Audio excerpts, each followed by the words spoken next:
ಶ್ರೀಮಾತೃಭ್ಯೋ ನಮಃ ಪಿತೃಭ್ಯೋ ನಮಃ ಆಚಾರ್ಯೇಭ್ಯೋ ನಮಃ ಪರಮಗುರುಭ್ಯೋ ನಮಃ ಶ್ರೀಮದಾನಂದತೀರ್ಥ ಭಗವತ್ಪಾದಾಚಾರ್ಯಗುರುಭ್ಯೋ ನಮಃ ಹರಿ ಓಂ. ನಾರಾಯಣಂ ನಮಸ್ಕೃತ್ಯ ನರಂ ಚೈವ ನರೋತ್ತಮಂ ದೇವೀಂ ಸರಸ್ವತೀಂ ವ್ಯಾಸಂ ತತೋ ಜಯಮುದೀರಯೇತ್. ತಿಳಿಯ ಹೇಳುವೆ ಕೃಷ್ಣ ಕಥೆಯನು, ಇಳೆಯ ಜಾಣರು ಮೆಚ್ಚುವಂತಿರೆ, ನೆಲೆಗೆ ಪಂಚಮ ಶ್ರುತಿಯ ನೊರೆವೆನು ಕೃಷ್ಣ ಮೆಚ್ಚಲಿಕೆ. ಹಲವು ಜನ್ಮದ ಪಾಪರಾಶಿಯ ತೊಳೆವ ಜಲವಿದು, ಶ್ರೀಮದಾಗಮ ಕುಲಕ್ಕೆ ನಾಯಕ ಭಾರತಾಕೃತಿ ಪಂಚಮ ಶ್ರುತಿಯ.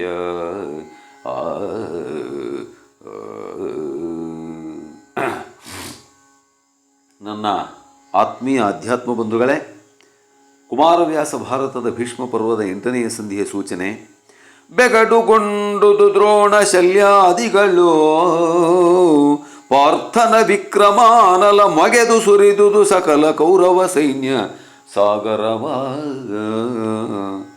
ಏನು ಭೀಷ್ಮ, ದ್ರೋಣ, ಅಶ್ವತ್ಥಾಮ, ಕೃಪಾ, ಕೃತವರ್ಮ, ಅತಿರಥ ಮಹಾರಥರೆಲ್ಲ ಸುಮ್ಮನೆ ಬೆಕ್ಕಸ ಬೆರಗಾಗಿದರಂತೆ ಅರ್ಜುನನ ಒಂದು ಯುದ್ಧಕ್ಕೆ. ಪಾರ್ಥನ ವಿಕ್ರಮಾನಲ ಮಗೆದು ಸುರಿದುದು, ಏನವನು ವಿಕ್ರಮ, ಅವನು ಪರಾಕ್ರಮ ಅನ್ನತಕ್ಕಂಥದ್ದು ಆ ಕೌರವನ ಸೈನ್ಯದ ಮೇಲೆ ಸುಮ್ಮನೆ ವರ್ಷಪಾತ ಸುರಿದಂಗೆ ಸುರಿತಾ ಇದೆಯಂತೆ ಅನ್ನತಕ್ಕಂಥ ಒಂದು ಸಂಧಿಯ ಸೂಚನೆ. ಸೂಳು ಮಿಗಲಲ್ಲಿರುವವರು ನಿಸ್ಸಾಳತತಿ ಮುಂಜಾವದಲ್ಲಿ ಹೆಗ್ಗಾಳೆ ಮೆರೆದವು ಕುಣಿದು ಗಜರಿದವಾಣೆ ಕುದುರೆಗಳು. ತೂಳುವರೆಗಳ ಭಟರ ಘೋಳಿ ದೆಸೆಗಳ ಬಗೆಯೇ ಮೂಡಣ ಶೈಲ ಮಂಚದಲುಪ್ಪ ಬೆಳೆಸಿದನು ಅಬುಜಿ ನೀರಮಣ. ದಿನದಿನಕ್ಕೂ ಭಯಂಕರವಾಗಿರ್ತಕ್ಕಂಥ ಯುದ್ಧ ನಡೀತಾ ಇದೆಯಂತೆ. ಈಗ ಪ್ರಾರಂಭ ಆಯಿತು ಯುದ್ಧ. ಈಗ ಎಂಥ ಯುದ್ಧ? ಬ್ರಹ್ಮಾಂಡವಾಗಿರ್ತಕ್ಕಂಥ ಯುದ್ಧ. ಲಲಿತ ಮಂಗಳ ಪಾಠಕರ ಕಳಕಳಿಕೆ ಗುಪ್ಪಡಿಸಿದನು ಅವನಿಪ ತಿಲಕನು ಅನುಜರು ಸಹಿತ ವೈದಿಕ ಕ್ರಿಯೆಗಳನ್ನು ಅನುಕರಿಸಿ. ಧರ್ಮರಾಜಗಳಿಗೆ ಎದ್ದಿದನಂತೆ. ಕರಾಗ್ರೇ ವಸತೆ ಲಕ್ಷ್ಮೀ, ಕರಮಧ್ಯೆ ಸರಸ್ವತಿ, ಕರಮೂಲೇತು ಯಾ ಗೌರಿ, ಪ್ರಭಾತೆ ಕರದರ್ಶನಂ.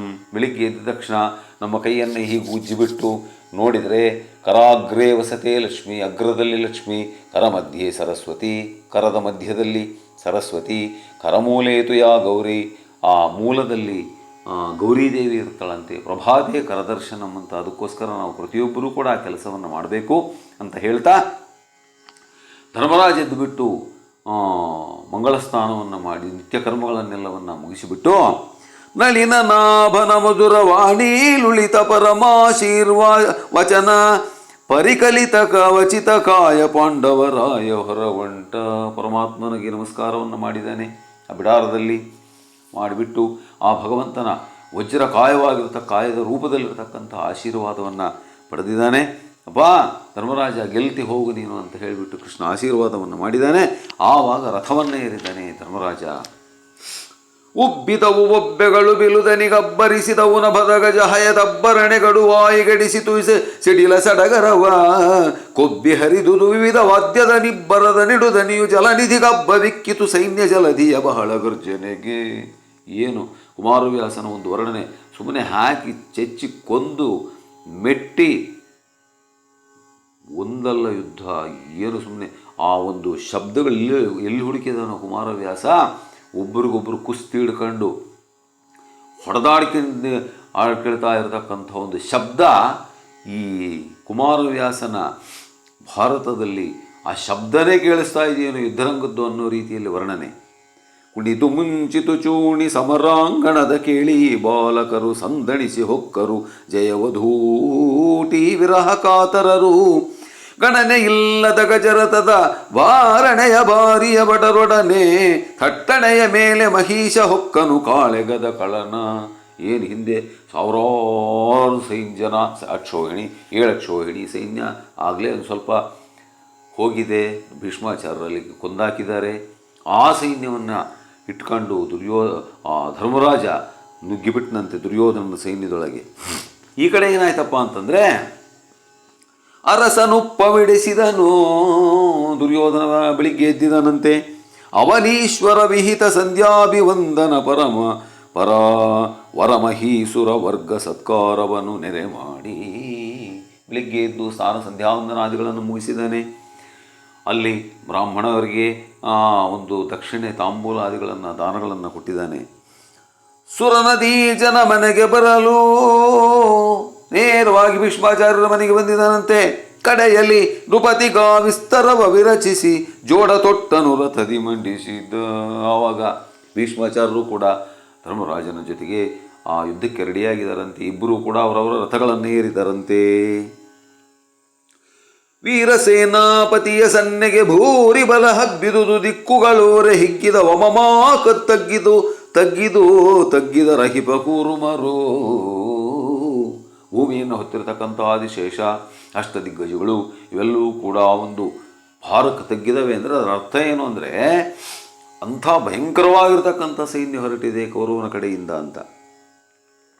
ಚಾರು ಚಾಮರಸಿಂದ ಸತ್ತಿಗೆ ಓರಣದ ಕಲ್ಪಾಂತ ಮೇಘದ ಭಾರಣೆಯಲೊಟ್ಟೈಸಿ ತಟ್ಟೈಸಿತ್ತು ಕುರುಸೇನೆ.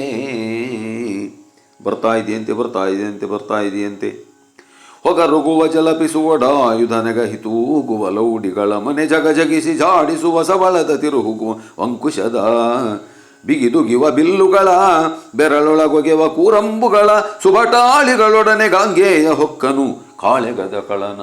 900 ವರ್ಷದ ಮುದುಕ, ವಯೋವೃದ್ಧ, ಜ್ಞಾನವೃದ್ಧ, ಮಹಾಪರಾಕ್ರಮಿ, ಈಶ್ವರನ ಸಮಾನ ಯುದ್ಧದಲ್ಲಿ ಆ ರೀತಿ ಇರತಕ್ಕಂಥ ಭೀಷ್ಮಾಚಾರ್ಯರು ಹೊಕ್ಕಬು ನುಗ್ಗಿಸಿಬಿಟ್ರಂತೆ ಸೈನ್ಯದಲ್ಲಿ ಆ ರಥವನ್ನು. ಏನಾಯ್ತಪ್ಪ ಅಂದರೆ ಕಡಿದು ಚಿಮ್ಮಿದ ಬೆರಳುಗಳ ಆ ಸೈನ್ಯದ ಒಂದು ಔಸ್ಥೆ ನೋಡ್ರಿ ಹೆಂಗಿದೆ. 2 ಕಡೆನೂ ಕಡಿದು ಚಿಮ್ಮಿದ ಬೆರಳುಗಳ ಹಿಮ್ಮಡಿಯ ಗಾಯದ ನಾಳ ಹರಿದರೆ ಮಡಿದ ಗೋಣಿನ ಬೆಸುಗೆ ಬಿರಿದ ಕಪಾಲದೋಡುಗಳ ಏನು ಕಪಾಲಗಳು, ತಾಲಿಗಳೊಂದು ಕಡೆ, ಬೆರಳುಗಳೊಂದು ಕಡೆ, ಕಾಲುಗಳೊಂದು ಕಡೆ, ಉಡಿದ ತೊಡೆಗಳ ಹರಿದ ತೊಟ್ಟೆಯ ಹೊಡೆ ಮರಳಿದ ಅಲಿಗಳ ತೋಳಿನ ಕಡಿಕುಗಳ ರಣಮಹಿ ಭಯಾನಕರ ಸಖೆ ಗುರಿಯಾಯಿತು. ಏನು ಭಯಾನಕವಾಗಿರತಕ್ಕಂಥ ಒಂದು ದೃಶ್ಯಕ್ಕೆ ಸಾಕ್ಷಿಯಾಗಿದೆ ಅಂತೆ ಯುದ್ಧ. ಆ ರೀತಿ ನಡೀತಾ ಇದೆಯಂತೆ. ಯಾರು ಬಂದ್ರಪ್ಪ ಯುದ್ಧಕ್ಕೆ ಕೌರವನ ಕಡೆ ಅಂದರೆ ಗುರುತನುಜ ವೃಷಸೇನ ಮಾದ್ರೇಶ್ವರ ಜಯದ್ರಥ ಶಕುನಿ ದುಸ್ಸಹ ಗುರು ಸುಶರ್ಮ ವಿಕರ್ಣ ಭೂರಿಶ್ರವ ಸುಲೋಚನರು ಧರಣಿಪತಿ ಭಗದತ್ತ ಯವನೇಶ್ವರ ಕಳಿಂಗ ಸುಕೇತು ದುರ್ಜಯ ದುರುಳ ದುಶಾಸನನಾಲಿ ಅಂಬುಸ ಐದಿದರು ರಣವ. ಯಾರ್ಯಾರು? ಗುರುತನುಜ ಅಂದರೆ ಅಶ್ವತ್ಥಾಮ, ವೃಷಸೇನ, ಮಾದ್ರೇಶ್ವರ ಮಾದ್ರದೇಶದ ರಾಜ ಶಲ್ಯ, ಜಯದ್ರಥ, ಶಕುನಿ, ದುಸ್ಸಹ, ಸುಶರ್ಮ, ವಿಕರ್ಣ, ಭೂರಿಶ್ರವ, ಸುಲೋಚನ, ದ್ರೋಣಾಚಾರ್ಯರು, ಧರಣಿಪತಿ ಭಗದತ್ತ, ಯವನೇಶ್ವರ ಕಳಿಂಗ ಇವರೆಲ್ಲ ಬಂದ್ಬಿಟ್ಟಿದಾರಂತೆ. ಹದ್ದು ಕಾಗೆಯ ಮನೆಯ ಬಾಣಸ ವಿದ್ಯೆ ಎಮ್ಮದು. ಈ ಕಡೆ ಯಾರ್ಯಾರು ಬಂದ್ರಪ್ಪ ಪಾಂಡವರ ಕಡೆ ಅಂದರೆ ಹದ್ದು ಕಾಗೆಯ ಮನೆಯ ಬಾಣಸ ವಿದ್ಯೆ ಎಮ್ಮದು ಯಮನ ನಿಳಯಕ್ಕೆ ಬಿದ್ದಿನರು ನೀವೆಂದೆನು ತಕಲಿ ಮತ್ಸ್ಯನಿದಿರಾದ. ವಿರಾಟ್ ರಾಜ ಬಂದಂತೆ ಮೊದಲಿಗೆ. ಆಮೇಲೆ ಯಾರು ಬಂದರು? ನಕುಲ, ಕುಂತಿ, ಭೋಜ, ಸುತ, ಸೋಮಕ, ಘಟೋದ್ಗಜ, ದ್ರುಪದ, ಪ್ರತಿವಿಂದ್ಯಕ, ಶತಾನೀಕಾಭಿಮನ್ಯು, ಯುತ್ಸು, ಸೃಂಜಯರು. ಸಕಲ ಸನ್ನಾಹದಲ್ಲಿ ಯುದ್ಧೋದ್ಯುಕುತರಾದರು. ಚಕಿತ ಚಾಪರು ಮುಕುತ ಶಸ್ತ್ರಾವಳಿಯ ಮಳೆಗಾಲವನ್ನು ನಿರ್ಮಿಸುತ್ತ. ಈ ಕಡೆ ನಕುಲ, ಕುಂತಿ, ಭೋಜ, ಸೋಮಕ, ಘಟೋದ್ಗಜ, ದ್ರುಪದ, ಪ್ರತಿವಿಂದ್ಯಕ, ಶತಾನೀಕ, ಅಭಿಮನ್ಯು, ಯುಯುತ್ಸು, ಸೃಂಜಯ ಇವರೆಲ್ಲ ಬಂದುಬಿಟ್ರಂತೆ. ಏನು ಪ್ರಚಂಡವಾಗಿರತಕ್ಕಂಥ ಯುದ್ಧದ ಒಂದು ಸನ್ನಾಹ ನಡೀತಾ ಇದೆ. ಇಂಥ ಮಹಾವೀರರೆಲ್ಲ ಬರ್ತಾ ಇದ್ದಾರಂತೆ. ಯಾರ್ಯಾರ ಹತ್ರ ಯುದ್ಧ ಪ್ರಾರಂಭ ಮಾಡಿದ್ರಪ್ಪ ಅಂದರೆ ಹಿಡಿದನಶ್ವತ್ಥಾಮ ದ್ರುಪದನ ಪಡೆಯೊಡನೆ. ದ್ರುಪದ ಮತ್ತು ಅವನ ಸೈನ್ಯದೊಂದಿಗೆ ಅಶ್ವತ್ಥಾಮ ಹಿಡಿದು ಬಿಟ್ಟ ಯುದ್ಧ. ಕೃಪ ಮುಂಗುಡಿಯೊಡನೆ ಹೊಕ್ಕಿರಿದು ತಡೆದನು ಸಾತ್ಯಕಿಯ ರಥವ. ಕೃಪಾಚಾರ್ಯರು ಸಾತ್ಯಕಿಯ ರಥವನ್ನು ತಡೆದಿದ್ದಾರಂತೆ. ಕಡುಹುಮಿಗೆ ಕೈದೋರಿ ಪವನ ಜನೊಡನೆ ಗುರು ಕಾದಿದನು. ದ್ರೋಣಾಚಾರ್ಯರು ಭೀಮಸೇನ ತಿಳಿದಿದರು ಯುದ್ಧ. ರಾಯನ ನುಡಿಸಿ ಕೌರವ ರಾಯ ತಾಗಿದನು. ಆಹವಾಗ್ರದಲ್ಲಿ ಧರ್ಮರಾಜನ ಜೊತೆಗೆ ದುರ್ಯೋಧನ ಪ್ರಾರಂಭ ಮಾಡಿದನು ಯುದ್ಧವನ್ನ. ಚಣಸುಮಿಕಲ್ ಅಭಿಮನ್ಯು ಭೀಷ್ಮನ ಕೆಣಕಿದನು. ಅಭಿಮನ್ಯು ಭೀಷ್ಮಾಚಾರ್ಯನ ಕೆಣಕಿದಾನೆ. ದುಶ್ಯಾಸನನು ಫಲಗುಣನ ತರುಬಿದನು. ದುಶ್ಯಾಸನ ಆ ಅರ್ಜುನನನ್ನು ತರುಬಿದ್ದಾನೆ. ಆ ಘಟೋದ್ಗಜನೊಡನೆ ಭಗದತ್ತ, ಘಟೋದ್ಗಜನ ಜೊತೆಗೆ ಯುದ್ಧ ಭಗದತ್ತ. ಕಣೆಗೆದರಿ ಸಹದೇವ ನಾರಾಯಣ ಬಲವ ಬೆರೆಸಿದನು. ಈ ಕಡೆ ನಾರಾಯಣ ಬಲ ಇತ್ತಲ್ಲ, ಕೃಷ್ಣ ಆ ಕಡೆ ಹೋದಾಗ ನಾರಾಯಣ ಸೈನ್ಯ, ಅದರ ಜೊತೆಗೆ ಸಹದೇವ ಯುದ್ಧ ಪ್ರಾರಂಭ ಮಾಡಿದ್ದಾನೆ.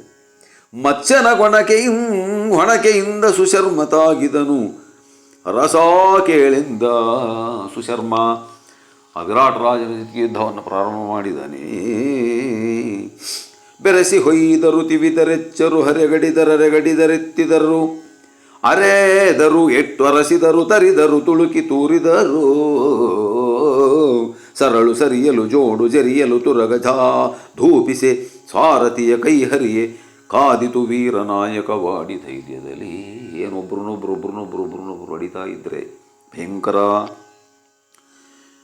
ಕೆಲಬರಾಯುಧ ಮುರಿದು ಸಾರಥಿ ಎಳಿದು, ಕೆಲವರು ರಥ ವಿಸಂಚಿಸಿ, ಕೆಲವರು ಬಳಲಿದರು ಪೂರಾಯ ಗಾಯದಲ್ಲಿ. ಕೆಲವರು ಗಾಯ ಆಗಿದ್ದಾರೆ, ಕೆಲವರು ಆಯುಧ ಮುರಿದೋಗಿದೆ ಅಂತ, ಕೆಲವರು ಸಾರಥಿ ಸತ್ತೋದ ಅಂತ ಇದೆ.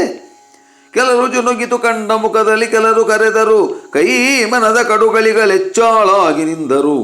ಕೆಲವರು ಕಾಳೆಗಕ್ಕೆ, ಕೆಲವರು ಯುದ್ಧ ಮಾಡ್ತಾ ಇದ್ದಾರೆ, ಕೆಲವರು ಅಕ್ಕಪಕ್ಕಕ್ಕೆ ಓಡೋಗಿಬಿಟ್ಟಿದ್ದಾರೆ. ಈ ಥರ ಎಲ್ಲ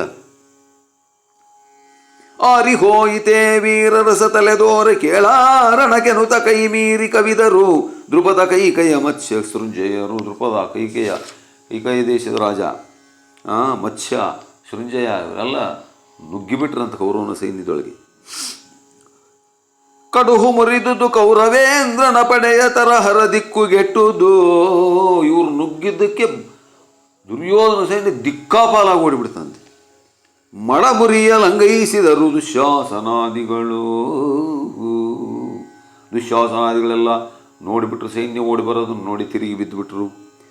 ಕಡಲು ಮೈದೆಗೆವಂತೆ ಬಹುಪಡೆಯ ಕಂಡನು ದ್ರೋಣ. ಸುಮ್ಮನೆ ತೆರೆಗಳು ಬರ್ತಾ ಇದೆಯಂತೆ ಸೈನ್ಯ. ದ್ರೋಣಾಚಾರ್ಯ ನೋಡಿದ್ರು, ಹಿಂದಕ್ಕೆ ಓಡಿ ಬರ್ತಿದ್ದಾರೆ. ಫಡ ಪಡೆಯ ತೆಗೆದರೆ ರಾಯನಾಣೇನುತ್ತಮಾರ ಅಂತ. ಲೇ, ನಿಮಗೆ ತಾಕತ್ತಿದ್ರು ಸೋಲಿಸಿದರೆ ದುರ್ಯೋಧನ ನಾಣೆ ಅಂತ ಹೇಳಿಬಿಟ್ಟು ದ್ರೋಣಾಚಾರ್ಯರು ನುಗ್ಗಿಬಿಟ್ರಂತೆ. ನುಗ್ಗಿ ಸುಮ್ಮನೆ ಹೊಡಿ ದ್ರೋಣಾಚಾರ್ಯ ಹೊಡೆಯೋದಕ್ಕೆ ಪ್ರಾರಂಭ ಮಾಡಿದರೆ ಪಾಂಡವರ ಸೈನ್ಯ ದಿಕ್ಕುಗೆಟ್ಟು ಓಡ್ತಾ ಇದೆಯಂತೆ. ಅದನ್ನು ಯಾರು ನೋಡಿದ್ರು? ಅಗ್ಗಳೆಯರು ಸರಿಯೇ ಒಳ ಸರಿಯೇ ದೊಡ್ಡರೆಲ್ಲ ದಿಕ್ಕಾಪಾಲಾಗಿ ನೋಡಿದರೆ ಕಂಡನು ಪಾರ್ಥ ಕತಿಗೊಂಡ. ಇದನ್ನು ಅರ್ಜುನ ನೋಡಿದನಂತೆ. ದ್ರೋಣಾಚಾರ್ಯ ಏನು ವೀರಾವೇಶದಿಂದ ಹೋರಾಡ್ತಿದ್ದಾರಂತೆ. ಅದಕ್ಕೆ ಏನು ಮಾಡಿಬಿಟ್ಟ ಅರ್ಜುನ? ಕೆಣಕಿದನು ಬಿಲ್ಲುದಿರುವನು ಉರುಮಾರ್ಗಣದ ಹೊದೆಗಳ ಕೆದರಿ ಸಮರಾಂಗಣಕ್ಕೆ ಸಮ್ಮುಖನಾದನರ್ಜುನ. ಸಿಂಹನಾದದಲ್ಲಿ ಏನಸ್ಸು ಆ ಅರ್ಜುನ ಸಿಂಹನಾದ ಮಾಡಿಬಿಟ್ಟು ಸೀದಾ ಬಂದುಬಿಟ್ಟದ ದ್ರೋಣಾಚಾರ್ಯ ರಥದ ಹತ್ರಕ್ಕೆ. ಸೈರಿಸುವುದಿ ಬಾಲ ಭಾಷೆಗೆ ವೈರ ಬಂದವ ಬಿಡುವೆನೆನುತಾಚಾರ್ಯನ ರಥವ ಹೊದಿಸಿದನು ಅಸ್ತ್ರ ನಿಕರದಲ್ಲಿ. ಗುರುಗಳೇ, ಒಂದು 5 ನಿಮಿಷ ಸುಧಾರಿಸ್ರಿ ಅಂತ ಹೇಳಿಬಿಟ್ಟು ಬಂದು ಸುಮ್ಮನೆ ಬಾಣದ ಮಳೆಯನ್ನು ಗುರುಗಳ ಮೇಲೆ ಸುರಿಸಿಬಿಟ್ಟಿದ್ದಾನೆ ಅರ್ಜುನ. ಹೆಂಗಿತ್ತಪ್ಪ ಅರ್ಜುನನ ಬಾಣದ ಒಂದು ಶಕ್ತಿ ಅಂದರೆ, ಅವನಿಯೋ ದಿಕ್ಕುಗಳೋ ಪಾರ್ಥನೋ ರವಿಯ ಕಾಣೆನು ಬಾಪು ಕಲಶೋದ್ಭವನ ಮೈ ಎನ್ನುತ್ತ ಬೆರಗಿನುಳಿರ್ದುದು ಅಮರಗಣ. ಇದನ್ನು ನೋಡಿ ದ್ರೋಣಾಚಾರ್ಯ ಸುಮ್ಮನೆ ಬಿಡ್ತಾರ? ಅವರು ಆ ಬಾಣದ ಮಳೆಯನ್ನು ಸುರಿಸಿಬಿಟ್ಟಿದಾರಂತೆ. ಈ ಬಾಣಗಳನ್ನೆಲ್ಲ ಕತ್ತರಿಸಿಬಿಟ್ಟು ಅವಾಗೇನಾಯಿತು? ಅವನಿಯೋ ದಿಕ್ಕುಗಳು, ದ್ರೋಣಾಚಾರ್ಯರ ಬಾಣಗಳು ಕೌದು ಬಿಟ್ಟು ಅಂತ ಅರ್ಜುನನಿಗೆ. ಭೂಮಿ ಇಲ್ಲೋ, ಆಕಾಶ ಇಲ್ಲೋ, ದಿಕ್ಕುಗಳಿಲ್ಲೋ ಅಂತ ಹಂಗೆ ಬಂದುಬಿಟ್ಟು. ಆವಾಗೇನಾಗ್ಬಿಡ್ತಪ್ಪ ಅಂತಂದರೆ, ಈತನಸ್ತ್ರವ ಕಡಿದು, ಅವನೇನು ಸಾಮಾನ್ಯನೇ, ದ್ರೋಣಾಚಾರ್ಯ ಶಿಷ್ಯನೇ, ಬರತಕ್ಕಂಥ ಬಾಣಗಳನ್ನೆಲ್ಲ ಛಲ್ಲಾಪಿಲ್ಲಿ ಕೊಡೋದು ಕತ್ತರಿಸಿ ಬಿಸಾಕ್ಬಿಟ್ನಂತ ಅರ್ಜುನ. ಬಾಣವು ರಾತವನ್ನು ತೆರಳಿಸಿದನರ್ಜುನ ಸೇತುವಾದವು ಸರಳು ವೈಹಾಯ ಸಮಹಾರ್ಣವಕ್ಕೆ. ಬಾಣದ ಸೇತುವೆಯನ್ನೇ ಕಟ್ಟಿಬಿಟ್ಟಿದ್ದಾನೆ ಅರ್ಜುನ ದ್ರೋಣಾಚಾರ್ಯರ ಮೇಲೆ. ಕೇತುವಾದವು ರಥಿರಥಕ್ಕೆ ರವಿರಥಕ್ಕೆ, ಸೂರ್ಯನಿಗೆ ರಾಹುಕೇತುಗಳು ಹಿಡಿತಾವೆ ಅಂತವಲ್ಲ, ಹಂಗಾಗ್ಬಿಡ್ತು. ಪುರುಹೂತನಾದವು ಗಿರಿಕುಳಕ್ಕೆ ಕೈಸೋತುವಿನ ತರಿದೊಟ್ಟಿ ಬಳಲಿದು ನಿಂದನ ದ್ರೋಣ. ಅಷ್ಟೊತ್ತಿಗೆ ದ್ರೋಣಾಚಾರ್ಯರಿಗೆ ಬಳಲಿಕೆ ಬಂದು ಹಂಗೆ ನಿಂತು ಬಿಟ್ರಂತೆ. ಗುರುಸು ತನ್ನ ಬಳಿ ಬಿಡಿದು ಕಡುಹಿನರುಳವಣಿಸಿದನು ಶಕುನಿ. ಆವಾಗ ನೋಡ್ಬಿಟ್ರು, ನಡೀರೋ, ಓಡ್ರೋ ದ್ರೋಣಾಚಾರ್ಯರಿಗೆ ಸುಸ್ತಾಗಿದೆ, ಓಡ್ರೋ, ಆಮೇಲೆ ಅರ್ಜುನನ ಕೈ ಸಿಕ್ಬಿಡ್ತಾರೆ ಅಂತ ಹೇಳಿಬಿಟ್ಟು ಗುರುಸು ತನ್ನ ಬಳಿ ಬಿಡಿದು ಕಡುಹಿನರುಳವಣಿಸಿದನು ಶಕುನಿ ಬಂದುಬಿಟ್ಟ ದ್ರೋಣಾಚಾರ್ಯರಿಗೆ ನೆರವಿಗೆ. ಯವನೇಶ್ವರ ಕಳಿಂಗ ಸುಕೇತು ಭೂರಿಶ್ರವರು ಬಿಲುದುಡಿಕಿ. ಯವನೇಶ್ವರ ಕಳಿಂಗ ಸುಕೇತು ಇವರೆಲ್ಲ ಭೂರಿಶ್ರವ ಇವರೆಲ್ಲ ಬಂದು ಮುತ್ಕೊಂಡ್ಬಿಟ್ರಪ್ಪ ಅರ್ಜುನನಿಗೆ. ಏನ ಹೇಳುವೆ ನರಸ ಸರಸಂಧಾನವನ್ನು ಕಲಿಪಾರ್ಥನನು ಸಂಧಾನವನ್ನು ಕೈಯೊಡನೆ ಅನಿಬರ ಕಡೆಯ ಖಂಡಿಸಿದ. ಏನು ಸುಮ್ಮನೆ ಹೊಡ್ತಾ ಹೊಡಿತಿದ್ರ, ಪ್ರತಿಯೊಬ್ಬರಿಂದ ಬರ್ತಕ್ಕಂಥ ಬಾಣಗಳನ್ನು ಕತ್ತರಿಸಿ ಬಿಸಾಕ್ತೇವನಂತ ಅರ್ಜುನ. ಅದಕ್ಕೆ ಅವನನ್ನು ಸವ್ಯಸಾಚಿ ಅಂತ ಕರೆದಿರೋದು. ಅರ್ಜುನ, ಫಲ್ಗುಣ, ಪಾರ್ಥ, ಕಿರೀಟಿ, ಶ್ವೇತವಾಹನ, ಭೀಭತ್ಸು, ವಿಜಯ, ಸವ್ಯಸಾಚಿ, ಧನಂಜಯ 10 ಹೆಸರುಗಳು. ದಾನವ ಮರರೊಳಗೆ ಸುಬಟ ನಿಧಾನವನು ಪಡಿಗಟ್ಟಬಾರದು ಮಾನವರ ಮಾತೇನೆ ಅದೇಕೆಂದನು ಸಂಜಯನು ನಗುತ್ತಾ. ಈ ಸಂಜಯ ಧೃತರಾಷ್ಟ್ರ ಹೇಳ್ತಿದ್ನಲ್ಲ ಕತೆ, ಒಡೆಯ ಧೃತರಾಷ್ಟ್ರ, ಗರುಡ, ಗಂಧರ್ವ, ಯಕ್ಷ, ಕಿನ್ನರ, ಕಿನ್ಪುರುಷ, ದಾನವ, ಮಾನವರಲ್ಲಿ ಅರ್ಜುನಂಥ ಪರಾಕ್ರಮಿಯನ್ನೆಲ್ಲಾದರೂ ನೋಡಿದೀವ? ಎಲ್ಲೆಲ್ಲಿ ನೋಡಿಲ್ಲ ಅಂತನಂತೆ ಪಾಪ. ಯಸುವನೊಬ್ಬನೇ ಪಾರ್ಥ ಅನಿತುವ ಕುಸುರಿತರಿವರು ಗುರುಸುತಾದಿಗಳು. ಸುತ್ತಮುತ್ತಿಗೆ ಬಿಟ್ಟಿದ್ರೆ ಅರ್ಜುನ ರಥ ಸುಮ್ಮನೆ ಗರ್ರ ಬುಗುರಿ ತಿರುಗಿದಂತಿರುತ್ತಾ ಇದೆಯಂತೆ. ಬರೀ ತಲೆಗಳಾಗರದೆ ಕಾಣಿಸ್ತಿದ್ದಾವೆ, ಬಾಣಗಳು ಕತ್ತರಿಸದೆ. ಅಷ್ಟು ಜನ ಒಂದೇ ಸಾರಿ ಬಾಣ ಬಿಡ್ತಿದ್ರು, ಅವನ್ನೆಲ್ಲ ಕತ್ತರಿಸಿ ಕ್ಷಣಕ್ಕೂ ಕತ್ತರಿಸಿ ಬಿಸಾಕ್ತಿದ್ದಾನೆ ಅರ್ಜುನ. ಗುರುಸುತಾದಿಗಳು ಯಸುವರು ಅನಿಬರು ತರಿಬನೊಬ್ಬನೇ ಅಮರಪತಿ ಸೂನು. ಇಸುವರಿವರರ್ಜುನನ ಮೈಯಲ್ಲಿ ಮಸೆಯ ಕಾಣೆನು. ಅರ್ಜುನ ಬಿಡತಕ್ಕಂಥ ಬಾಣಗಳಿಂದ ಅವರ ಮೈಯಲ್ಲಿ ಗಾಯ ಆಗಿದೆ, ಆದರೆ ಅವರು ಬಿಡತಕ್ಕಂಥ ಬಾಣಗಳಿಂದ ಅರ್ಜುನಿಗೆ ಒಂದು ಗಾಯ ಇಲ್ಲ. ಪಾರ್ಥನ ನಿಬರವಿಸಿಕವನು ನೆರೆ ಕಡಿದು ಕೆತ್ತುವನು ಅನಿಬರೊಡಲುಗಳ. ಅವರು ಬರ್ತಕ್ಕಂಥ ಬಾಣಗಳನ್ನು ಖಂಡಿಸಿ ನಂತರ ಅವರಿಗೆ ಬಾಣ ಬಿಟ್ಟು ಅವ್ರ ಮೈಯಲ್ಲಿ ಗಾಯವನ್ನು ಮಾಡ್ತಿದ್ದಾನಂತೆ. ಅವಾಗೇನಾಗ್ಬಿಡ್ತಪ್ಪ ಅಂದರೆ, ಉಳೆ ಬೀಸಿದ ಗುಳದ ಕರಿಗಳ ಹೇಳಿದರು ಬಲ ಮುರಿದಡಾಕೆಗೆ ಮೇಲೆ ನಾಯುಹೆವೆಂದು ನಿಂದರು ಗುರುಸುತಾದಿಗಳು. ತಾರು ತಟ್ಟಿಗೆ ಕೆಡದ ಆನೆಗಳು 6,000 ತುರಗದಳ. ನೋಡು, 6,000 ಆನೆಗಳು. ತುರಗದಳದ ಸುಸೂರೆ ಹೋದುದು ಸಮರದಲ್ಲಿ 18,000 ಕುದುರೆಗಳು. ಕಾರಿದರು ಕರುಳುಗಳ ಪದಾತಿಗಳು 6 ಲಕ್ಷ ಜನ ಪದಾತಿಗಳು. ಮೊದಲ ಲಗ್ಗೆಗೆ 3,000 ತೇರು ನೆಗ್ಗಿದವು. ಒಂದು ನಿಮಿಷಕ್ಕೆ 3,000 ತೇರು ಚೂರಾಗಿಬಿಟ್ಟುವಂತೆ. ಕೆಣಕಿದವು ಕರಿಘಟೆಗಳೊಂದೆಸೆ ಅಣುಕಿದವು ಹಯರಥವದೊಂದೆಸೆ ಕಣೆಗೆದರಿ ಕಾಲಾಳದೊಂದೆಸೆ ಮುಸುಕಿತರ್ಜುನನ.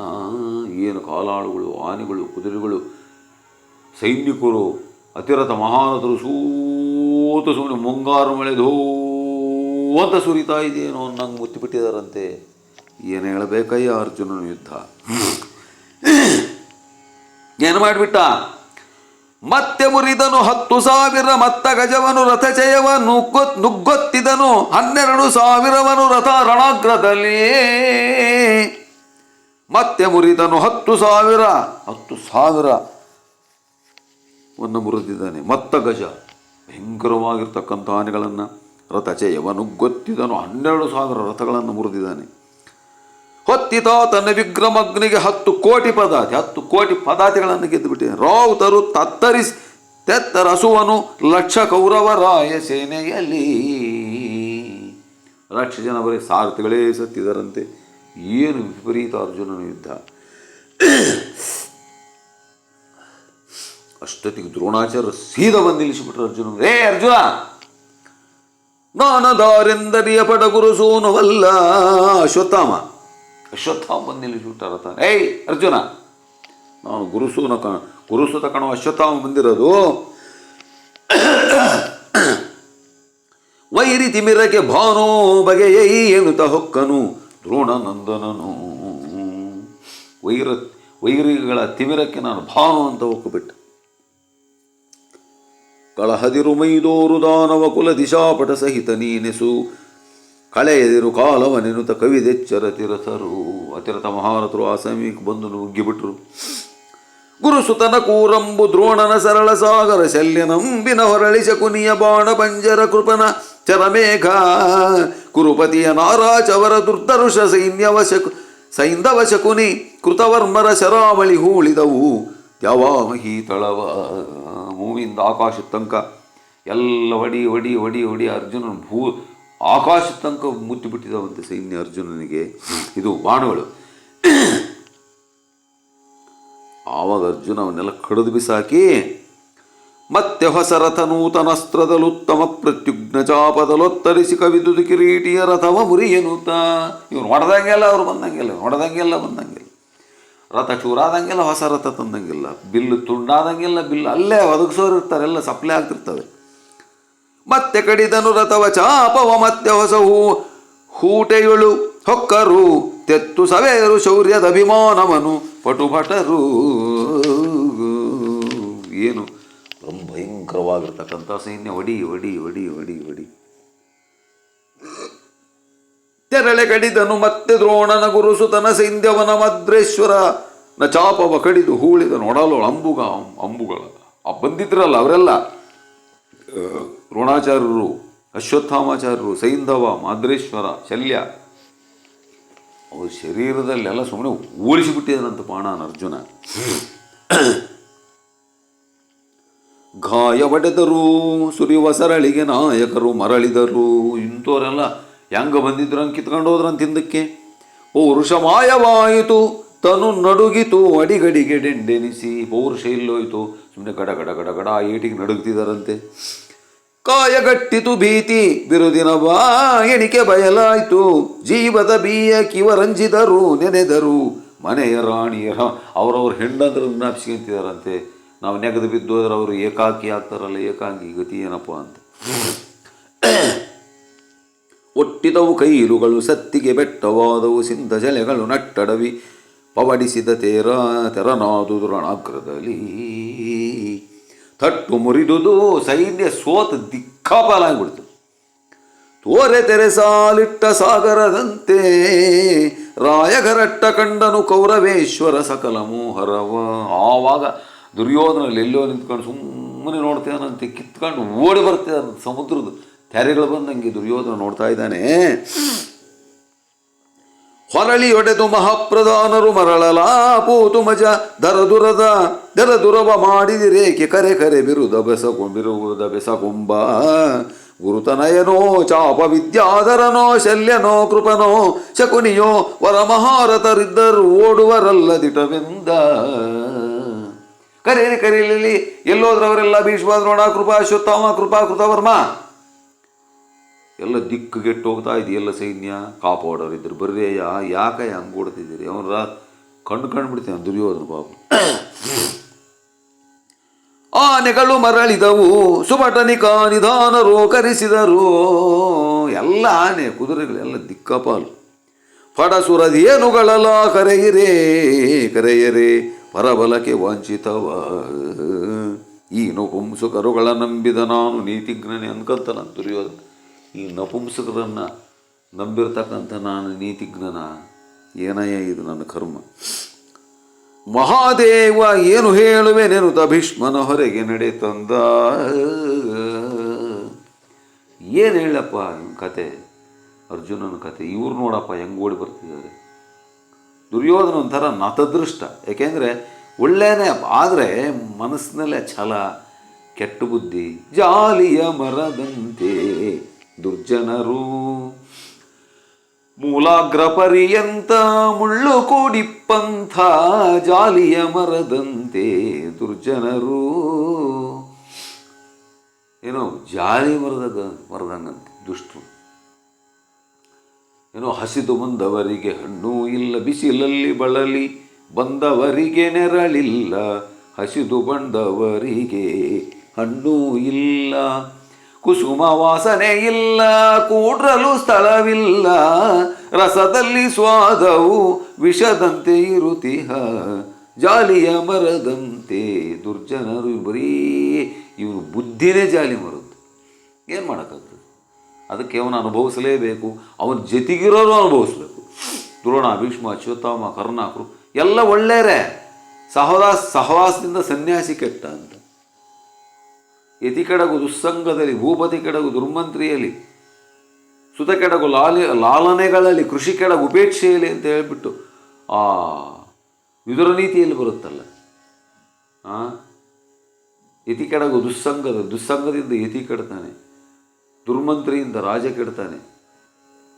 ಚಿಂತೆ ಮಾಡಿ 24 ಗಂಟೆ ಬರೀ ಚಿಂತೆ ಮಾಡೋ ಹೆಂಡತಿಯಿಂದ ಸಂಸಾರನೇ ಹಾಳಾಗೋಗುತ್ತೆ. ಹೆಚ್ಚು ಪ್ರೀತಿಸೋದ್ರಿಂದ ಮಕ್ಕಳು ಹಾಳಾಗೋಗ್ತಾರೆ. ಹಂಗೆ ಇವನು ಸಹವಾಸದಿಂದ ಸನ್ಯಾಸಿ ಕೆಟ್ಟ ಅಂತೇಳಿ ಇವನು ಸಹವಾಸ ಮಾಡಿ ಇದ್ದು ಬದ್ದವರೆಲ್ಲ ಹಾಳಾಗೋಗ್ತಿದಾರಲ್ಲ. ದುರ್ಯೋಧನ ಹಣೆಬರನೇ ಅಷ್ಟು, ಏನು ಮಾಡೋಕ್ಕಾಗಲ್ಲ. ಅಂದ್ಕಂತಾನಂತ ಅವನು, ಈ ನಪುಂಸಕರುಗಳ ನಂಬಿದ ನಾನು ನೀತಿಜ್ಞನೇ. ಈ ನಪುಂಸಕರು ಓಡಿ ಬರ್ತಿದಾರಲ್ಲ, ಇವರು ನಂಬಿರತಕ್ಕಂಥ ನಾನು ನೀತಿಜ್ಞನ. ಮಹಾದೇವ ಏನ ಹೇಳುವೆನೆನುತ ಭೀಷ್ಮನ ಹೊರಗೆ ನಡೆ ತಂದ. ಭಗವಂತ ಇನ್ನೇನಪ್ಪ ಹೇಳಬೇಕು ನಾನು ಅಂತ ಹೇಳಿಬಿಟ್ಟು ನಿಧಾನವಾಗಿ ಭೀಷ್ಮಾಚಾರ್ಯ ಹತ್ರಕ್ಕೆ ಬಂತೆ. ಅಲ್ಲಿಗೆ ಬಂದ ಅಂದರೆ ಏನೋ ಒಂದು ಪಿಂಟ್ಲಿಕ್ತಾನೆ ಅಂತ ಅರ್ಥ. ಅದೇ ಕೆಟ್ಟ ಬುದ್ಧಿ, ಸಣ್ಣ ಬುದ್ಧಿ, ಏನು ಮಾಡೋಕ್ಕಾಗಲ್ಲ. ಅದೇನು ಹುಟ್ಟುಗುಣ ಸುಟ್ಟರು ಹೋಗಲ್ಲ ಅಂತಾರಲ್ಲ, ಅಷ್ಟೇ, ಏನು ಮಾಡೋಕ್ಕಾಗಲ್ಲ ಅಂತ ಹೇಳ್ತಾ ಈ ಒಂದು ಇಲ್ಲಿಗೆ ಸಂಧಿಯನ್ನು ನಾವಿಲ್ಲಿ ನಿಲ್ಲಿಸೋಣ. ಓಂ ಶ್ರೀ ಕೃಷ್ಣಾರ್ಪಣಮಸ್ತು.